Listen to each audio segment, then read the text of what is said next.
energi surya. Dalam energi surya ini, kalau kita lihat gambarnya adalah bahwa matahari itu merupakan suatu tungku termonuklir. Suhunya adalah 100 juta derajat Celcius. Mungkin nggak usah dibayangkan bagaimana mengukurnya ya. Tentunya itu menggunakan perhitungan, nggak ada alat yang bisa mampu mengukur sampai 100 juta derajat Celcius. Kira-kira alatnya apa ya? Nah, itu adalah perhitungan saja.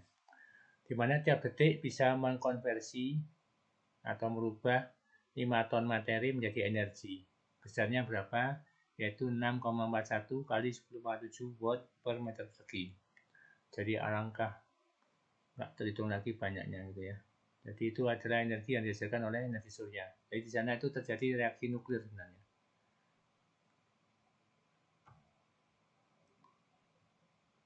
Nah, kepadatan energi yang masuk ke atmosfer bumi yaitu 1,2 kW per meter persegi. Jadi energi dari langit tadi dipancarkan ke bumi, yang masuk atmosfer adalah 1,2 kW. Nah, dari 100% yang masuk atmosfer, katakanlah itu adalah 100% ya, 1,2 tadi, maka sebagian dipantulkan. Jadi 34% dipantulkan, yang 19% diserap oleh atmosfer, yang 47% diserap oleh bumi, atau 0,564 kW per meter persegi kali luas bumi ya, yang diserap oleh bumi. Dari 47% diserap bumi, sebagian yaitu 0,023% digunakan untuk proses fotosintesa oleh tumbuhan hijau yang ada di bumi. Jadi sangat kecil sekali energi yang bisa dimanfaatkan di bumi. Jadi 0,023% ya. Jadi sangat kecil sekali. Nah, skemanya seperti ini. Jadi kalau ini masuk adalah 1,2 kW tadi, maka yang diserap ini misalnya atmosfer, yang mantul adalah 34%, ke angkasa 52%, diserap atmosfernya 19%, diserap bumi 47%. Nah, dari 47 tadi itu, yang tadi ya, yang di fotosintesa adalah 0, jadi sangat kecil sekali.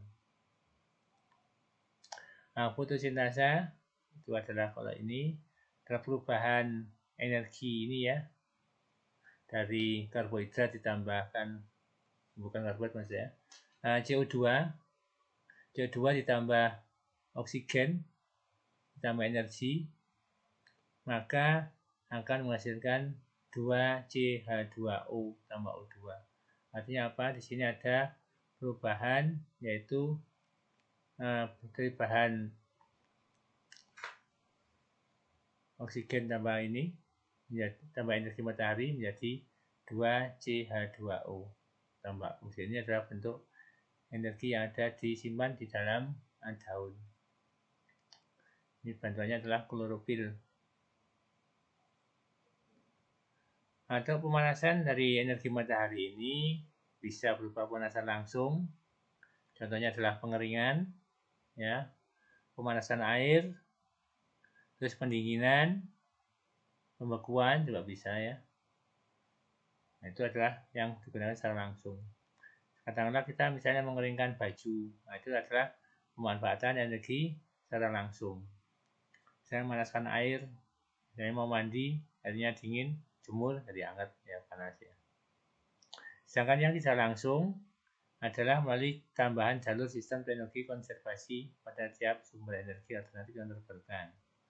Jadi adalah tidak langsung seperti ini. Jadi misalnya energi matahari kok dirubah menjadi energi angin, bagaimana? Nah itu kan ada sebabnya. Karena apa? Perbedaan kerapatan udara. Karena ada pemanasan tadi, sehingga terjadilah energi angin.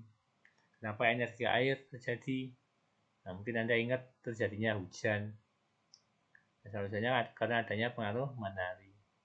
Energi pasang surut juga sama. Energi biomasa juga sama. Jadi itu adalah energi yang tidak langsung.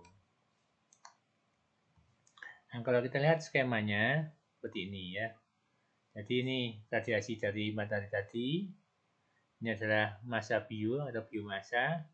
Contohnya adalah kayu, tumbuh-tumbuhan. Ini memanfaatkan energi matahari untuk bisa dimanfaatkan energinya, yaitu dalam bentuk apa di sini? Disimpan dalam bentuk kayu, ubi, daun, dan sebagainya.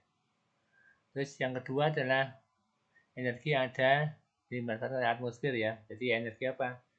Energi angin, energi ombak itu adanya di sini. Dan dia bisa dimanfaatkan. Terus di lautan, yaitu adanya tenaga air panas laut. Jadi kalau air laut kena cahaya matahari sebenarnya juga ada panas ya, karena ada bagian yang diserap. Nah itu dimanfaatkan adanya perubahan ini. Perbedaan panas tadi bisa menjadi energi juga. Terus energi langsung, ada yang sifatnya pasif gitu ya. Terus ada juga yang ini, thermal. Ini ada kolektor thermal, ada fotovoltaik juga, ada satelit surya. Nah, mungkin nanti kita bicaranya tentang yang thermal sama fotovoltaik untuk energi berasal dari matahari ini. Nah, proses pertama untuk yang masa bio tadi ya, sinar matahari ditangkap oleh daun. Daun di sini berfungsi sebagai kolektornya. Jadi semakin luas daunnya, tentunya semakin besar energi yang bisa diserap. Nah, itu diubah bentuknya, disimpan dalam bentuk kayu dan juga masa bio yang lain. Tadi masa bio tadi maksudnya misalnya dalam bentuk umbi-umbian gitu ya. Itu bisa disimpan sebagai energi. Terus proses yang kedua yaitu sinar matahari memanasi atmosfer. Atmosfer di sini sebagai kolektor. Sehingga terbentuknya angin, arus pancar itu adalah di atmosfer tadi. Terus yang proses ketiga yaitu sinar matahari memanasi lautan. Di sini ada siklus hidrologi. Dimana kalau air dipanaskan, maka sebagian air akan menguap. Menguap terbentuklah awan, kondensasi, terjadilah hujan. Jatuhlah sebagai energi air. Terus juga ada juga laut ini, karena pemanasan tadi memanasi laut, yaitu bagian atas lebih panas dibanding bagian bawah. Sehingga ada namanya konversi energi panas lautan. Terus yang proses yang keempat, yaitu sinar matahari dimanfaatkan langsung. Ya, ini langsung yang tadi yang digunakan seperti menjemur. Ya. Jadi langsung tadi dikatakan pasif gitu ya. Menjemur pakaian, membuat garam, di situ. Terus yang kelima, keenam, dan ketujuh, itu sinar matahari dimanfaatkan dengan menggunakan kolektor buatan. Contohnya adalah sinar matahari memanaskan air menjadi uap, uapnya menjadi listrik.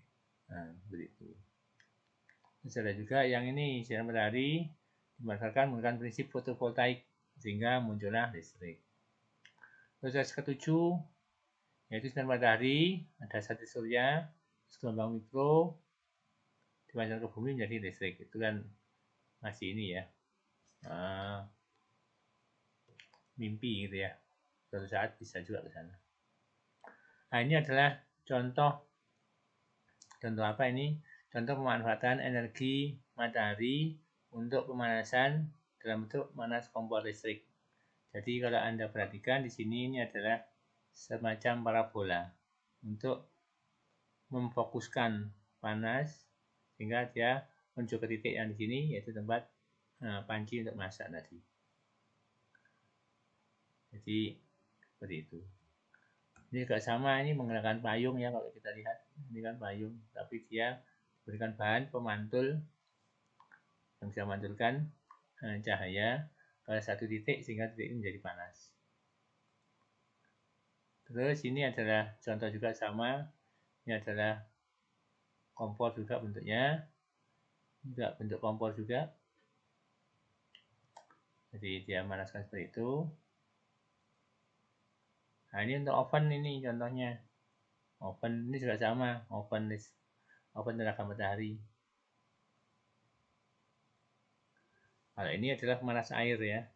Pemanas air menggunakan energi matahari. Kalau ini adalah pengeringan menggunakan panas matahari tapi dijebak dalam bentuk semacam greenhouse. Jadi efek rumah kaca gitu ya. Di sini ada panasnya. Ini panasnya lebih